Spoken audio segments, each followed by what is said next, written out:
मारिए। Sir call PCO से था? हाँ गायत्री, नेडीगरी के पास के पीसीओ से, जहाँ गीता और उसके बच्चे एक टूटे फूटे खंडर जैसे घर में रहते थे। सर ये राजीव अभी तक नहीं टूटा है, काफी टफ कस्टमर है। सर 1 फरवरी के बाद का स्टेशन का सीसीटीवी फुटेज चेक किया, ये राजीव और 2 बच्चे कहीं स्पॉट नहीं हुए। जनवरी 2017 का फुटेज भी स्कैन करो। हो सकता है जनवरी के लास्ट वीक में इसने गीता को मारा हो और फिर बच्चों को लेकर ट्रेन में कहीं निकल गया। सर ये राजीव डेफिनेटली एलएपी में था। नेडीगरी पीसीओ से कॉल के बाद इसके सेल पर कोई भी कॉल नहीं आया। इसके फोन लोकेशन रिकॉर्ड से भी इस बात का पता चलता है कि एलएपी में था। सर गीता की लाश हमें 13 फरवरी को मिली, वो 6 फरवरी से लेकर 13 फरवरी के बीच ही मारी गई होगी। बच्चों के साथ क्या किया होगा इसने? इस राजीव नायर पर 3rd डिग्री भी काम नहीं कर रहा। कुछ और सोचना पड़ेगा, क्योंकि बुलवाना तो है किसी भी कीमत पर।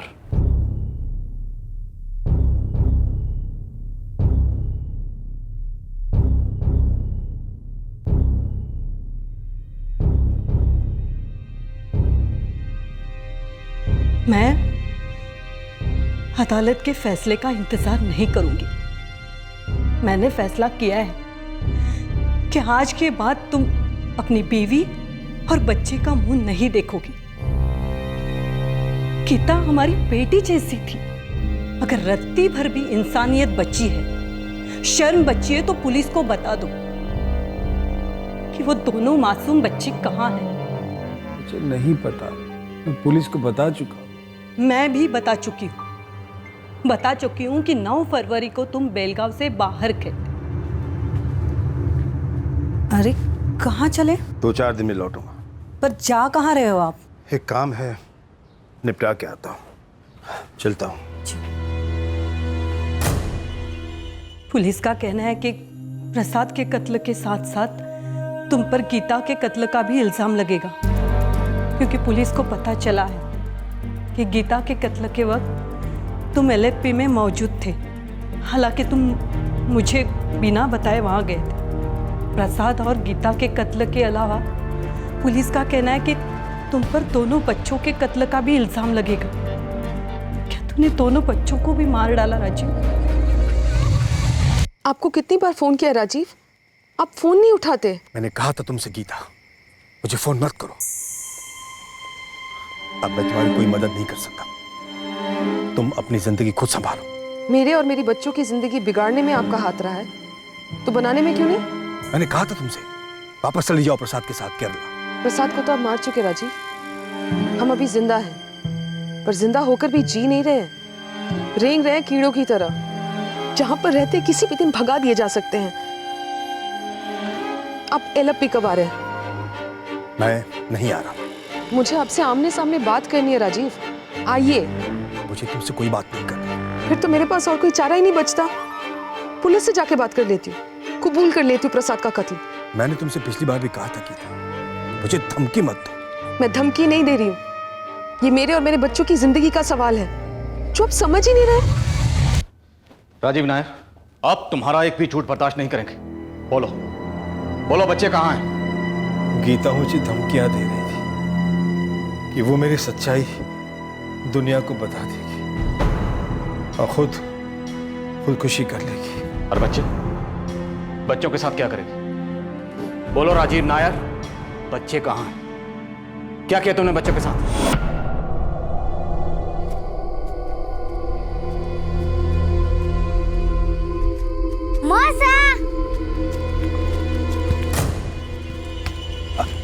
अरे साक्षी, कृष्णा बच्चों मिले। ये लो साक्षी, ये तुम्हारे लिए। कृष्णा, ये तुम्हारे लिए। साक्षी, कृष्णा, तुम दोनों थोड़ा अंदर जाओ, मुझे तुम्हारे मौसा के साथ अकेले में बात करनी है। चल बेटा।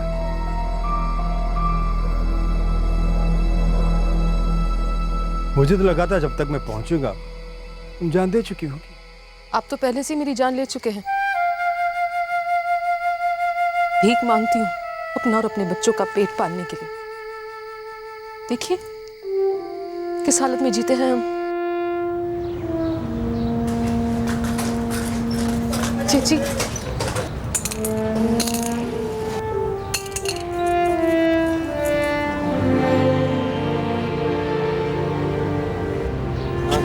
दो पैकेट और मिलेंगे क्या? मेरे तो छोटे छोटे बच्चे हैं घर पर। ले जाओ।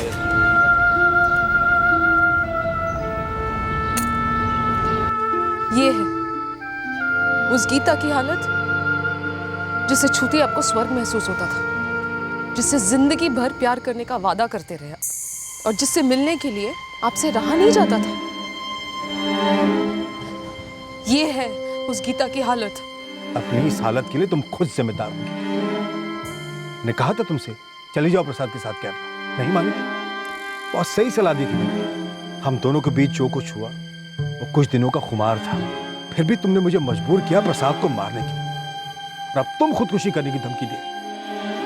तुम्हें जो करना है करो, मुझे इन सब में मत घसीटो। देखो राजीव, या तो तुम मुझसे शादी कर लो और मुझे और मेरे बच्चों को एक अच्छी जिंदगी दो, या फिर मेरे साथ डूबने के लिए तैयार हो जाओ। मैं अब एक और दिन, एक और मिनट भी भीख नहीं मांगूंगी और ना ही तुम्हें अपने परिवार के साथ मजे से जिंदगी जीने दूंगी। मुझे मेरा हक चाहिए।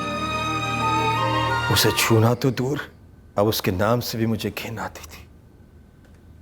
और वो मेरे सीने पर बैठकर धमकी पे धमकी दिए जा रही थी, सब कुछ बर्बाद करने पर तुली थी।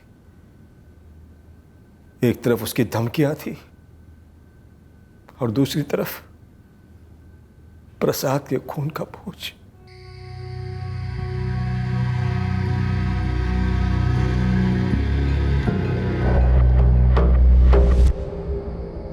मुझे उसकी बुरी हालत पर अब तरस भी आना बंद हो गया था। मेरे लिए तो सीने का पत्थर थी वो, एक ऐसा पत्थर जिसका भार अब मुझे उठाया नहीं जा रहा था। मैं अब चैन की सांस तभी ले सकता था जब गीता की सांस बंद हो जाती।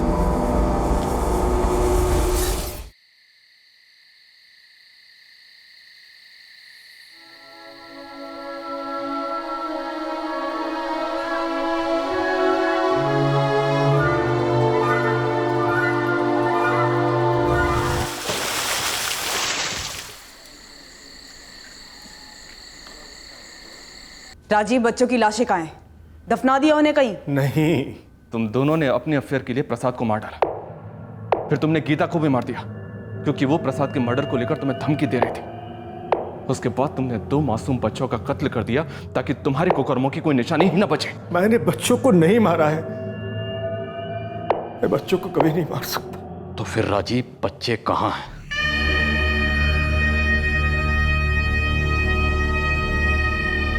मौसा, अम्मा कहाँ है? अम्मा कहाँ है?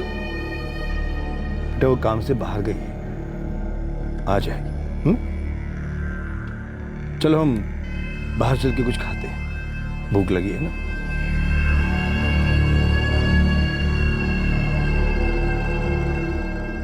मौसा, अम्मा कहाँ है? मौसा, अम्मा घर आ गई होगी।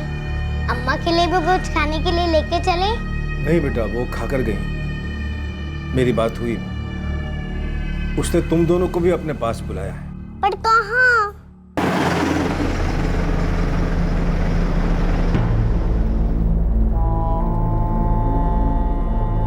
मौसा, अम्मा अकेली क्यों गई?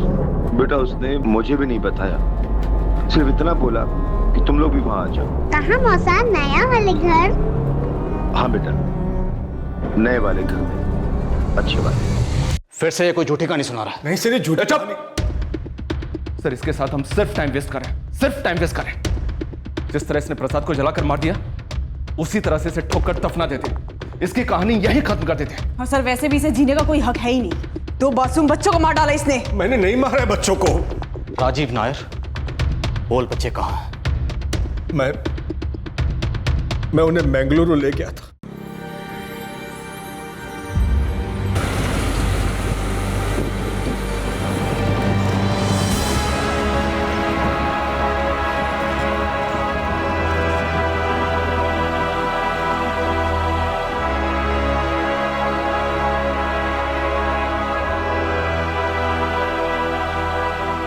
मौसा, अम्मा से कब मिलेंगे?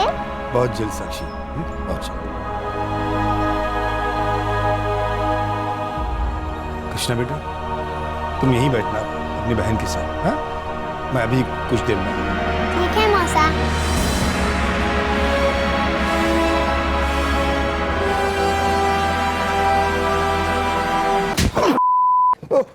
हमने पूरा मंगलुरु छान मारा, लेकिन बच्चे हमें कहीं नहीं मिले। बोल बोल, क्या किया तूने बच्चों के साथ? बेंगलुरु में मारा बच्चों को तूने? मैंने बच्चों को नहीं मारा, मैं उन्हें एक अनाथालय में छोड़ आया हूँ। अनाथालय का नाम बोल। आनंद बाल केंद्र।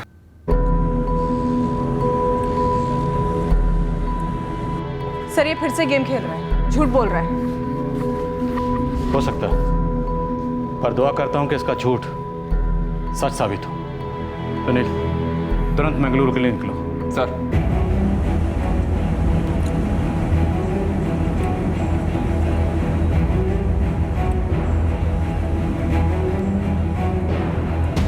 जया जी, अब हमें पता चला है पूरी तरह कि आपकी बेटी गीता ने आत्महत्या नहीं की, उसका मर्डर हुआ है।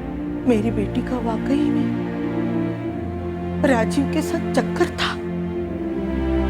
जी।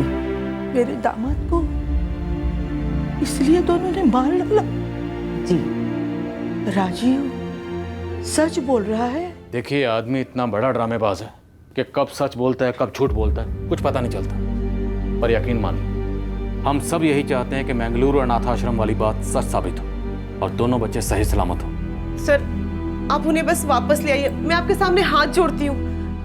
मेरे भाई की आखिरी निशानियां है वो। हम दोनों ने गोद ले लेंगे। निशा जी, हम भी यही चाहते हैं। आप हौसला रखें।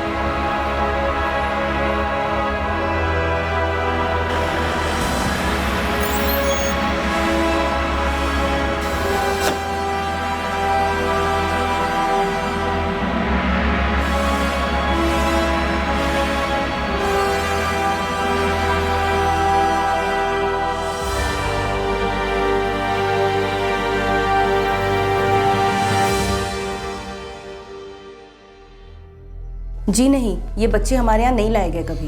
मैडम प्लीज इन बच्चों को ध्यान से देखिए। 11 फरवरी को कृष्णा और साक्षी। नाम पढ़ा मैंने, लेकिन ये हमारे यहाँ नहीं लाए गए, न 11 फरवरी को न किसी और डेट को।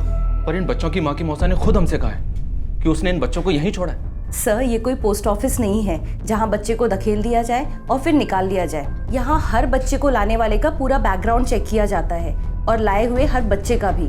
जरा सा भी डाउट हुआ कि बच्चा किडनैप्ड है या कुछ और, तो हम तुरंत पुलिस को कांटेक्ट करते हैं।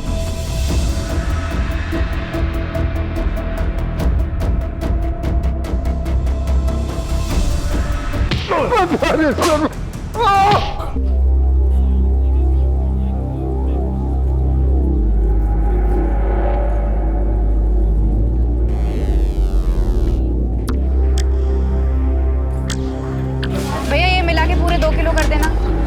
1 किलो बटाटा दे दो। कोई मदद चाहिए सर? मैडम, फॉर्म मुझे क्यों भरना पड़ रहा है? ताकि हमें पता चले कि ये जो बच्चे को आप यहाँ छोड़ के जा रहे हो वो कौन है, आपको कहाँ से मिला, आप कहाँ रहते हो, क्या करते हो, ऐसे कई सारे सवाल। हमारा प्रोसीजर है सर। मैडम, मैं एक काम करता हूँ, मैं बच्चों को ले आता हूँ, आप खुद ही देख लीजिए। बस 5 मिनट में आया और उसके बाद ये फॉर्म भरूंगा।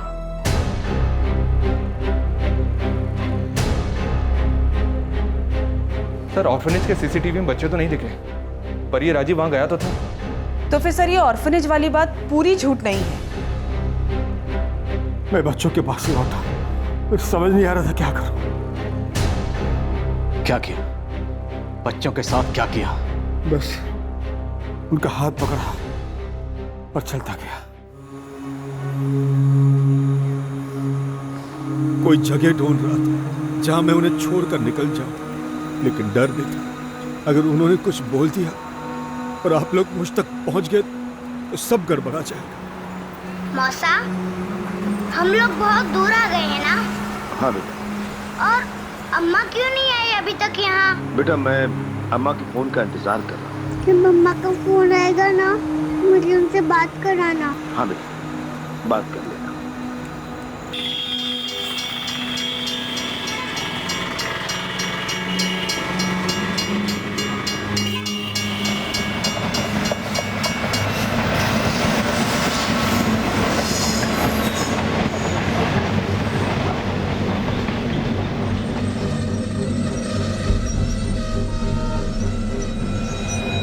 रेल स्टेशन के पास एक ख्याल आया, अगर मैं इन बच्चों को किसी दूर की ट्रेन पर बिठा दूं, जहां अगर ये किसी को मिले भी तो कोई इन्हें पहचाने का नहीं, जाने का नहीं, तो मेरे पकड़े जाने के आसार और कम हो सकते हैं। एक ट्रेन खड़ी थी ट्रैक पर, मैंने दोनों बच्चों को उसमें चढ़ा दिया। कौन सी ट्रेन थी? कहाँ जा रही थी? मुझे नहीं पता, मेल ट्रेन थी, सिग्नल के लिए रुकी थी। बैठ बैठ बैठ। साक्षी, कृष्णा, तुम दोनों यहीं बैठना, यहाँ से कहीं जाना। हाँ, मैं भी पानी लेके आता हूँ। मौसा, ट्रेन चालू हो जाएगी। नहीं बेटा, नहीं जाएगी, डरो मत। कृष्णा, तुम साक्षी का हाथ पकड़ के रखो, हाथ पकड़ो, शाबाश, छोड़ना नहीं है बेटा, डरो मत बेटा। मैं यूं गया और यूं आया।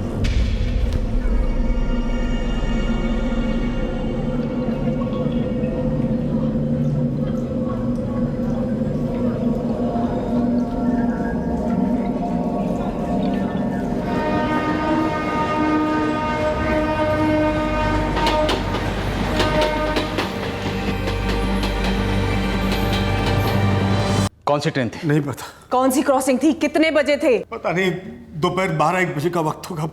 मैंगलोर सिटी के पास की कोई क्रॉसिंग थी। मैंने बच्चों को नहीं मारा, मैं बच्चों से बहुत प्यार करता था सर। मैंने बस उन्हें अपनी तकदीर के हवाले छोड़ दिया सर। तुमने तो छोटे बच्चों को छोड़ दिया ट्रेन में तकदीर के सहारे। याद रखना, अगर वो बच्चे हमें सही सलामत नहीं मिले ना, तो तेरी तकदीर हम लिखेंगे गोलियों से। मंगलुरु के ऑर्फनेज वाली बात तो इतने सच बोली, पर ट्रेन में चढ़ने वाली बात सच है या फिर चाल चल रहा है? सर, अभी के लिए हम इसे सच मान के चलते हैं। मैं एक काम करता हूँ सर, बेंगलुरु स्टेशन पर दोपहर में आने वाली या जाने वाली या वहाँ से गुजरने वाली सभी ट्रेनों की लिस्ट मंगवाता हूँ 11 फरवरी को दोपहर 12 बजे से लेकर 3 बजे के बीच। फिलहाल हमारे पास यही एक तरीका है, Mangaluru railway police, local police, सबको एक्टिव करो। सर, जरूरी नहीं कि ट्रेन अपनी मंजिल तक बच्चों समेत पहुंचे। 2 स्टेशन के दरमियान बहुत कुछ हो सकता है, खासकर बच्चों के साथ। वो किसी के भी हाथ लग सकते हैं। Child trafficking mafia, begging mafia.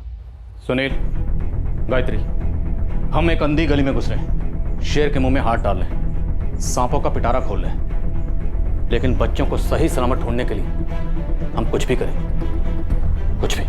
Right sir.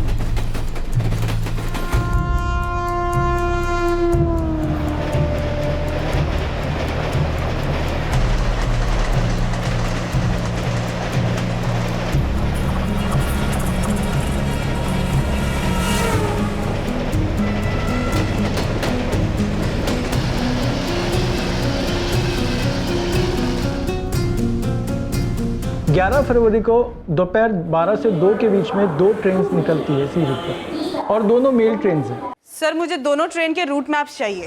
पहली ट्रेन जो निकली वो 1:15 बजे थी, त्रिवेंद्रम राजकोट एक्सप्रेस, जो मैंगलोर होल्ड करती है, और दूसरी ट्रेन है थाना एक्सप्रेस, जो यहाँ से 1:45 बजे निकलती है। हमारे पास बस इतनी इन्फॉर्मेशन है कि 11 फरवरी को दोपहर में हुआ था। तो फिर आपके काम की ये 2 ट्रेन है मैडम, और पनवेल तक दोनों के रूट्स बिल्कुल सेम है। बस उसके बाद वसई जंक्शन से त्रिवेंद्रम राजकोट एक्सप्रेस मुड़ती है, पर मैंगलोर थाना एक्सप्रेस सीधे थाने जाती है।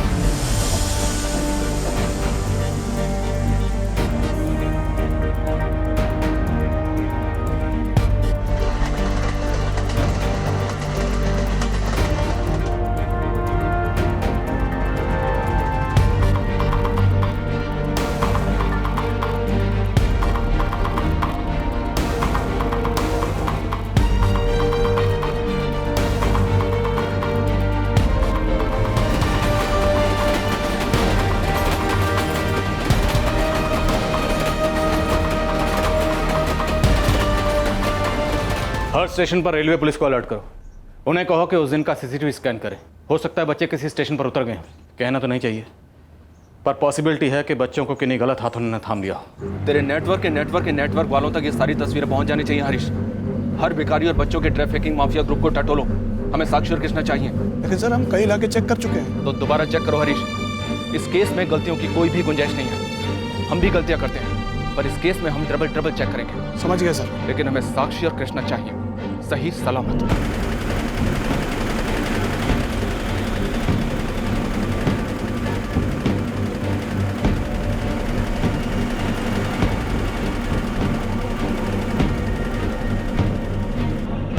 जी नहीं, रत्नागिरी के सीसीटीवी फुटेज में बच्चे दिखाई नहीं दिए हैं। 11 और 12 फरवरी की कानकोना स्टेशन की फुटेज स्कैन हुई है, बच्चे स्पॉट नहीं हुए।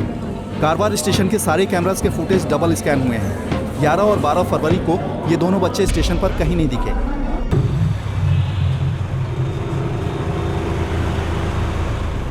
यार मुकेश, अपनी नवी मुंबई में 4 भिखारी गैंग है और सभी का दामाद हूं मैं। अगर ये बच्चे उनके पास होते ना तो दहेज समझ के फटाक से दे देते। और किसी गैंग का दामाद नहीं है क्या तू? गैंग तो बहुत है, पर क्या है ना, इस बच्चे के साथ एक बच्ची भी है, समझा? और बच्चों का साला मार्केट ही अलग है और मैं उनसे दूर रहता हूँ। लेकिन तुम लोगों को उधर हाथ तो डालना ही पड़ेगा।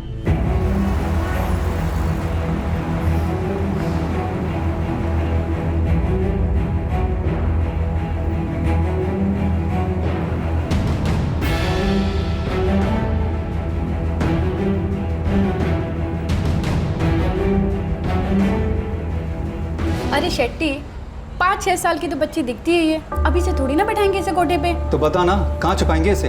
वो थोड़ी ना पता होता है किसी को, एकदम सीक्रेट वाली जगह पर रखते हैं फल को पकाने के लिए, और कुछ सालों के बाद बकायदा बोली लगती है इनकी। निशा जी, आप अंदाजा नहीं लगा सकती कि उन दोनों बच्चों को ढूंढने के लिए हम क्या क्या कर रहे हैं, बट सैडली हमारे हाथ कोई ठोस सबूत नहीं लग रहे हैं। वो दोनों बच्चे बहुत छोटे हैं, बस ट्रेन में बैठे रहेंगे उस राजी के लौटने के लिए, मरने के लिए छोड़ गया उन्हें। निशा जी, उस रूट के हर ट्रेन के हर स्टॉपेज, हर स्टेशन, हर जंक्शन पे हमने अपने आदमी लगा रखे हैं। बस एक बार पता चल जाए कि वो बच्चे किस स्टॉप पे उतरे थे। उतरे होंगे, ऑब्वियसली उतरे होंगे, और उतरने के बाद किसी से कुछ पूछा होगा, या फिर इन्हें अकेले देखकर किसी ने इनसे कुछ पूछा होगा जरूर। सर, बेंगलुरु से थाने और राजकोट हर एक रेलवे स्टेशन पर ढूंढा है ना sir. Child trafficking mafia, begging mafia, हर तरह की माफिया को खंगाला है, पर कुछ नहीं मिला। हाँ, अगर ट्रैफिकिंग के जरिए इन दोनों को और आगे ले जाएगा सर, तो कम से कम उसका एक हिंट तो मिले, तभी तो हम आगे का नेटवर्क फैला सकते हैं। कैसा आदमी है, पहले माँ बाप को मार डाला, फिर 2 छोटे मासूम बच्चों को छोड़ दिया ट्रेन में तकदीर के सहारे। सुनील, गायत्री, ट्रेन में चढ़ने वाली बात झूठ हुई तो? सर, वो मैंगलोर गया था ये तो सच है, और ऑर्फनेज भी गया था ये भी सच है। और ये ट्रेन वाली बात झूठ है सच, ये तो तभी पता चलेगा सर जब बच्चे मिलेंगे। पर क्या बच्चे मिलेंगे?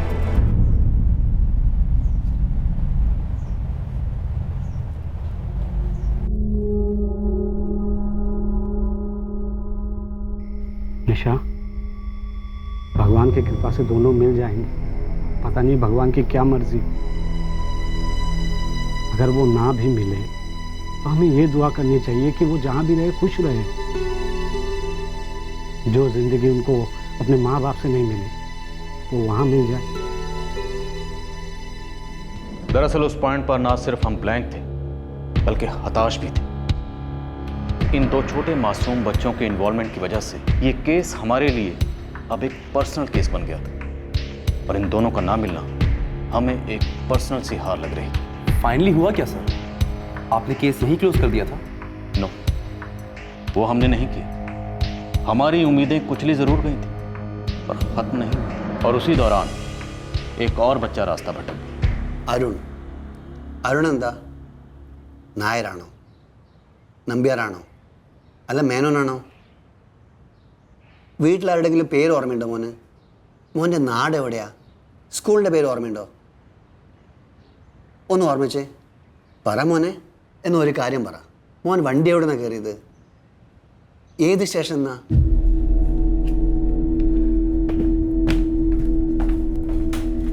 मिल गया, मलयालम में मैप। पता नहीं कितना हेल्प होगा, ये कुछ भी रिकलेक्ट नहीं कर पा रहा। ट्राई करते हैं शशि, पूछो। മോനെ, ഇതിലേതെങ്കിലും സ്ഥലം ഓർമ്മയുണ്ടോ? ഇതിൽ മോൻ്റെ വീട് എവിടെയാ? देखो बेटा, ये केरला का मैप है, इसमें तुम्हारा गांव कौन सा है? Your village. നാട് എവിടെയാന്ന്? വീട് എവിടെയാന്ന് മോനെ? ഒന്ന് ഓർമ്മിച്ചേ. എല്ലാ ഞായറാഴ്ചയും അങ്കിൾ എന്നെ മാർക്കറ്റിൽ കൊണ്ടുപോകാറുണ്ട്. क्या मार्केट? क्या? वो अंकल है ना इनका, वो मार्केट में हर संडे लेके जाते थे। कौन सी मार्केट में? ഓർമ്മയുണ്ടോ മോനെ? എവിടെയാ മാർക്കറ്റ്? അത് എവിടെയാ മാർക്കറ്റ്? ഓർമ്മ വരുന്നില്ല. याद नहीं कर पा रहे। आपको ना वेट करना होगा, 2 दिन हुए हैं ना। केरला में जहाँ जहाँ फोटो भेजे अरुण के, कहीं से कोई रेस्पॉन्स आना चाहिए। अब तो वही ऑप्शन बाकी है। But thank you so much Shashi हमारी हेल्प करने के लिए, वरना हम तो उस बच्चे से उसका नाम तक नहीं निकलवा पा रहे थे।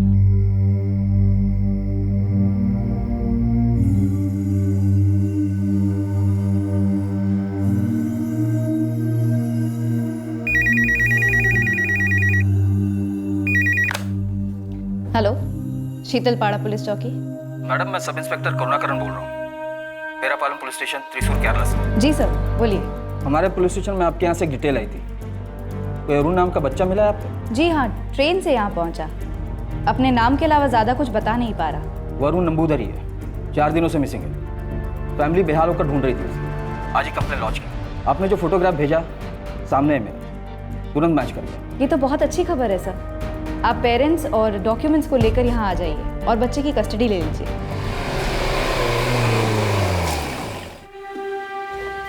आइए सर।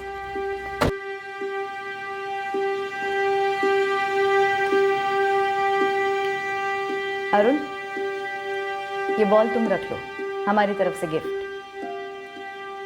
ये बॉल तुम रख लो, हमारी तरफ से तुमको गिफ्ट। अरुण हिंदी नहीं बोल पा रहा था और मुझे मलयालम नहीं आती, लेकिन शुक्र है अरुण अपने घर लौट रहा है।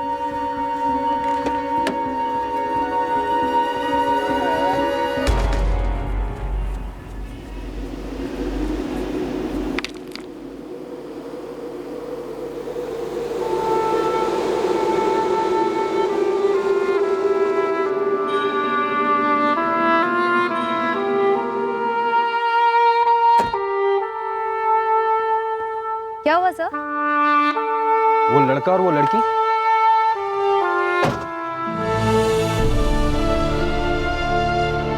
कृष्णा और साक्षी? हाँ पता है मुझे, इनफैक्ट केरला के हर पुलिस स्टेशन को पता है।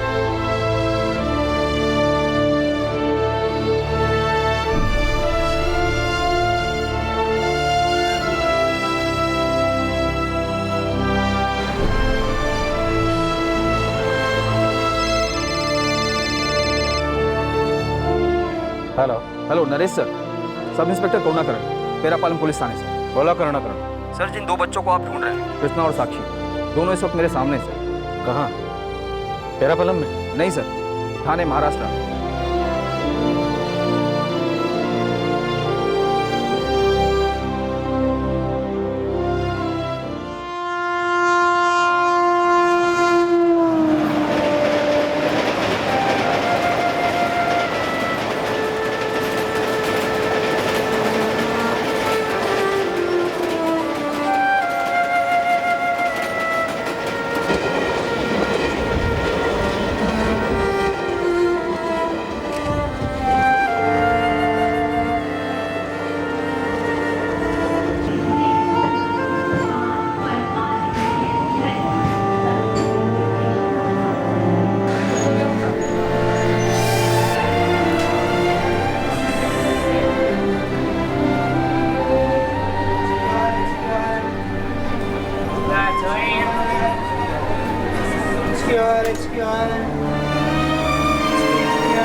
मौसा अभी तक नहीं आए।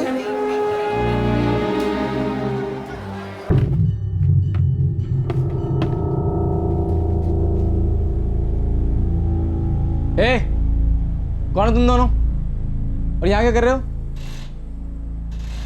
चलो उतरो, सोने की जगह नहीं है, चलो। वो मौसा आने वाले हमें ले। कौन है वो? मौसा। कहाँ गए हैं वो? पानी लेने। कृष्णा और साक्षी, तुम दोनों भाई बहन हो? डरो मत बेटा, अच्छे से जवाब दो। तुम दोनों भाई बहन हो? अच्छा, तुम्हारा पूरा नाम क्या है? सरनेम क्या है तुम्हारा? मेनन। तुम्हारे मौसा का नाम क्या है? मौसा। मौसा का कोई और नाम भी तो होगा ना? अच्छा, तुम्हें याद है वो किस जगह उतरे थे पानी लेने के लिए? तुम्हें अपने मम्मी पापा का नाम पता है?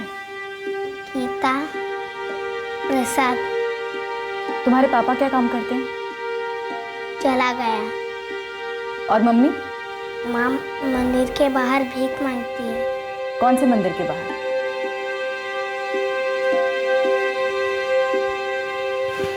चलो तुम्हारे मौसा और माँ के बारे में पता लगाते हैं। तब तक तुम ये बिस्किट खाओ। डरो मत, बिस्किट खाओ।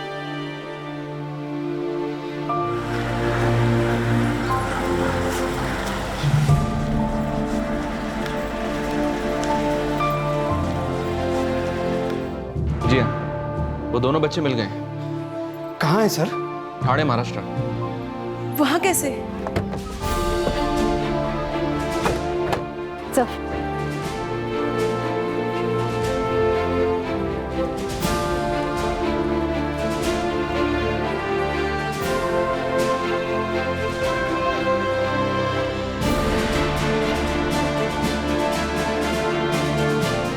हम आपको बता नहीं सकते इन बच्चों को सही सलामत देखकर हमें कितना सुकून मिला।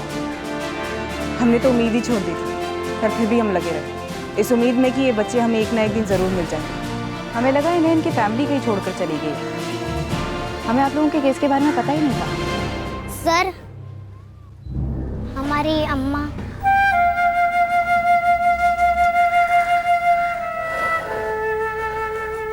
बेटा, वो अम्मा वो आपके पापा की बहन है, निशा बुआ, जानते हो? कल आपको लेने आएंगे। मौसा है, हमें ट्रेन में बिठाकर पानी लेने गए थे और अभी तक वापस नहीं आए। सर, हमारी अम्मा क्यों नहीं आई? पहले पापा कहीं चले गए, अम्मा बोली कि आ जाएंगे, फिर अम्मा भी कहीं चली गई। काम करते हैं, पहले घर चलते हैं, फिर सब कुछ ठीक हो जाएगा। घर जाना आपको? अच्छा।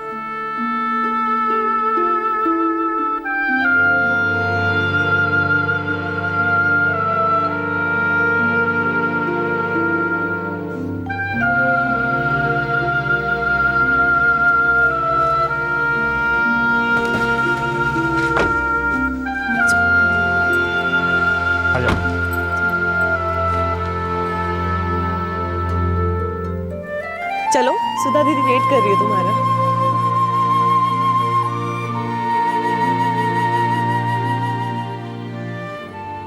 मैंने कहा था ना आपसे,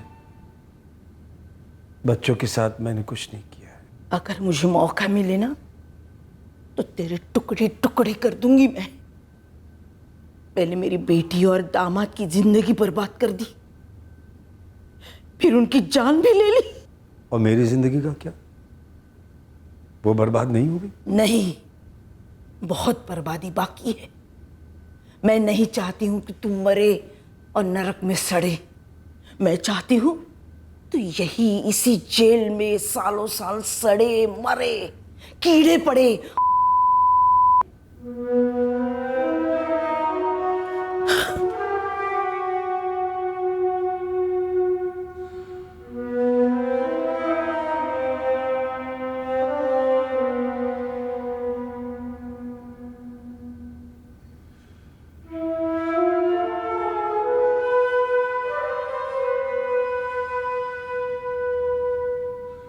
दो मर्डर्स, इतना ट्रैजिक केस, लेकिन एक बात पॉजिटिव ये थी कि दोनों बच्चे सही सलामत मिल गए और उनको एक अच्छा घर भी मिल गया।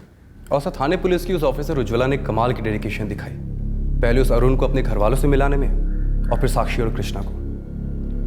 बिल्कुल बढ़िया काम किया उस ऑफिसर ने। दरअसल जब भी छोटे वल्नरेबल बच्चे मिसिंग होते हैं तो हम सब के अंदर अपने आप एक प्रेशर बिल्डअप हो जाता है। इससे पहले कि बच्चे गलत हाथों में पड़े, ढूंढ लो उन्हें। और मिसिंग केसेस में बच्चों का सही सलामत मिलना आपको एक अलग खुशी देता है, एक अलग सेटिस्फेक्शन, किसी कातिल को भी ढूंढने से कई गुना ज्यादा। सर, एक सवाल है, अगर अरुण का केस सामने नहीं आता तो ये मिसिंग बच्चों का केस अनसॉल्व रह जाता? इस सवाल का जवाब इस हकीकत में छुपा है कि हमने इस केस की फाइल क्लोज नहीं की। हमने अपनी कोशिशें जारी रखी। केरला के सभी पुलिस स्टेशन में इन दोनों बच्चों की डिटेल्स पहुंची थी, जिसके चलते अरुण का केस एक स्वीट कोइंसिडेंस बना और कृष्णा और साक्षी भी मिले। एक नज़रिए से देखें तो इस केस में ऐसा लग सकता है कि जो कुछ हुआ सब किस्मत का खेल था, सब कुछ बाय चांस हुआ। पर अक्सर इंसान की अपनी सोच और उसके सोचे समझे फैसले ही उसकी ज़िंदगी में वो खास हालात पैदा करते हैं जिसके लिए वो जिम्मेदार या कसूरवार अपनी अच्छी या बुरी किस्मत को मानता है। ये गलत है। मायूसी की मझधार में डूबता इंसान अक्सर तकदीर के तिनके को अपना सहारा बना लेता है और उसे अपने डूबने का बहाना भी मान लेता है। पर किनारा तभी नसीब होता है जब इंसान अपने अंदर हौसला बटोर कर तैरने की हिम्मत करता, मेहनत करता। किसी ने खूब कहा, खुदा भी उन्हीं की मदद करता है जो अपनी मदद खुद करते हैं।